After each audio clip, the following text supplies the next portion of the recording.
ബേസിലിൻ്റെ മിന്നുന്നതെല്ലാം പൊന്നാക്കുന്ന ബേസിൽ. Engaging ആണ്, പക്ക ഒരു must watch theatre experience ആണ്. മേക്കിംഗ് കോമഡി ഒക്കെ ഇൻകോപ്പറേറ്റ് ചെയ്ത് കോമഡി വർക്ക് ചെയ്യുന്നുണ്ട് അവിടെ എവിടെയായിട്ട്. കോമഡി അവിടെ ഒക്കെ ഉണ്ട്. ബേസിലിൻ്റെ കുറച്ച് നല്ല പൊടിക്കൈകളൊക്കെ ഉണ്ട്. മ്യൂസിക്കും ടെക്നിക്കലി പടം നന്നായിട്ട് ചെയ്തിട്ടുണ്ട്. സിനിമാറ്റോഗ്രാഫി എല്ലാം കിടിലം. കോമഡി ഉണ്ടോ? കോമഡി ആവശ്യത്തിലുണ്ട്, എല്ലാവർക്കും വെക്കാവണമെന്നില്ല, പക്ഷെ പടം കൊള്ളാം. എനിക്ക് കൊള്ളാം, നൈസായിട്ടുണ്ട്. ടോട്ടലി കണ്ടിരിക്കാം. Entertainment, fully entertainment. ഒരു അൻവർ റഷീദ് പ്രൊഡ്യൂസ് ചെയ്യുന്നതുകൊണ്ടാണ് വന്ന് കണ്ടത്. പുള്ളിയുടെ എല്ലാ പ്രൊഡ്യൂസ് ചെയ്ത എല്ലാ പടം ക്വാളിറ്റി ആണല്ലോ, അതുകൊണ്ട് ഇത് വന്ന് കണ്ട് ഇത് നൈസായിട്ടുണ്ട്. കാണാനൊന്നുമില്ല, കോമഡിയൊക്കെ അടിപൊളിയാക്കാം.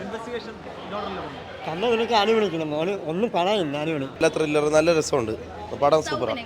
സൗബനും അടിപൊളി. എനിക്ക് സിനിമ സത്യം പറഞ്ഞാൽ ഒട്ടും ഇഷ്ടപ്പെട്ടില്ല.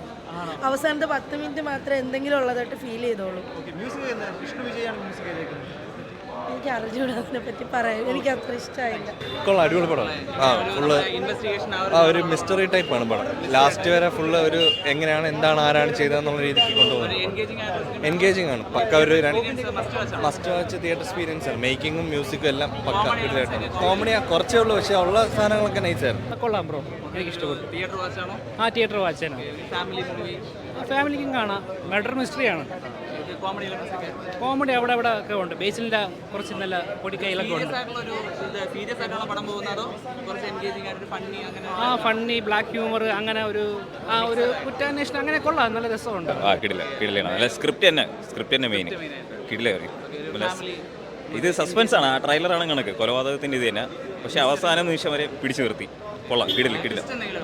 ഏതാണ് ട്വിസ്റ്റാണ്, കുറേ ട്വിസ്റ്റ് ഇങ്ങനെ വന്നുകൊണ്ടിരിക്കും, പക്ഷേ ഒരു ബോറടിയില്ല. കുഴപ്പമില്ല. ബേസിലിൻ്റെ മിന്നുന്നതെല്ലാം പൊന്നാക്കുന്ന ബേസിൽ എന്നേ പറയാൻ പറ്റുള്ളൂ.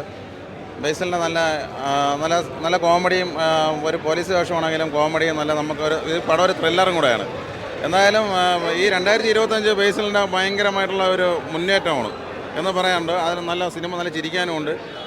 പിന്നെ നല്ല ക്ലൈമാക്സ് ഒക്കെ ആയിരുന്നു. പിന്നെ ചെമ്പ വിനോദും പിന്നെ സൗബിൻ്റെ നല്ല ഗംഭീരമായ ഒരു പെർഫോമൻസ് ആയിരുന്നു. കൊള്ളായിരുന്നു, നല്ല കിണ്ണാങ്കാച്ചി പെർഫോമൻസ് ആയിരുന്നു. സീരിയസ് ആയിട്ട് വന്നിട്ട് പിന്നെ കോമഡി ഉണ്ട്, നമുക്ക് അത്യാവശ്യം ഇരുന്ന് കാണാനുള്ള കോമഡിയും കാര്യങ്ങളൊക്കെ ഉണ്ട്. കൊള്ളാം, പടം നല്ല വർക്കായിട്ട് വന്നിട്ടുണ്ട്.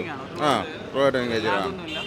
ലാഗ് ചെറുതായിട്ടുണ്ടെങ്കിലും പിന്നെ അത്യാവശ്യം നമുക്ക് ചിരിക്കാനും, അതുപോലെ തന്നെ ഇപ്പോഴുള്ള നമ്മളെ ഈ ലോക്കൽസ്, അതായത് നമ്മൾ എന്നെപ്പോലുള്ള ലോക്കൽസ് കാണിക്കും പോലെ ഷാപ്പിലേരിയൊന്നും ബാറിലേരുന്നും കാണിക്കുമ്പോഴുള്ള കുറേ സാധനങ്ങളൊക്കെ വന്നിട്ടുണ്ട്. മൂഞ്ചി, മറ്റേത് മറിച്ചതൊക്കെ അതിലുള്ള നായകൻ പറയുന്നുണ്ട്. പച്ചയായിട്ടുള്ള ഒരു ജീവിതം. കൊള്ളാം, കിണ്ടാച്ചി പെർഫോമൻസ്. കൊള്ളാം, നല്ല പടം. എല്ലാവർക്കും ഇഷ്ടപ്പെടും, കാണുന്നവർക്ക് എല്ലാവർക്കും ഇഷ്ടപ്പെടും. കിണ്ടാച്ചി പെർഫോമൻസ് കൊള്ളാം. കുഴപ്പമില്ല, നല്ല സിനിമയാണ്. സെക്കൻഡ് ഹാഫ് നല്ല എൻഗേജിങ് ആയിരുന്നു. സെക്കൻഡ് ഹാഫിൻ്റെ ആ എടുത്തേക്കുന്ന രീതിയും സ്റ്റോറി പോകുന്ന പോക്കൊക്കെ നല്ല രസമുണ്ടായിരുന്നു. പിന്നെ മേക്കിംഗ് നല്ല രസമുണ്ടായിരുന്നു. ക്യാമറ വർക്ക് നല്ല രസമുണ്ടായിരുന്നു. അല്ല, എൻഗേജിങ് ആണ്.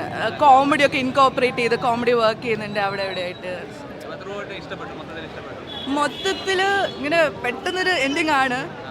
സെക്കൻഡ് ഹാഫ് ഒന്നും ഇല്ലെന്ന് തോന്നുന്നത്, പക്ഷേ എന്നാലും കുഴപ്പമില്ല. ഐ വിൽ റെക്കമെൻഡ് ചെയ്യാം.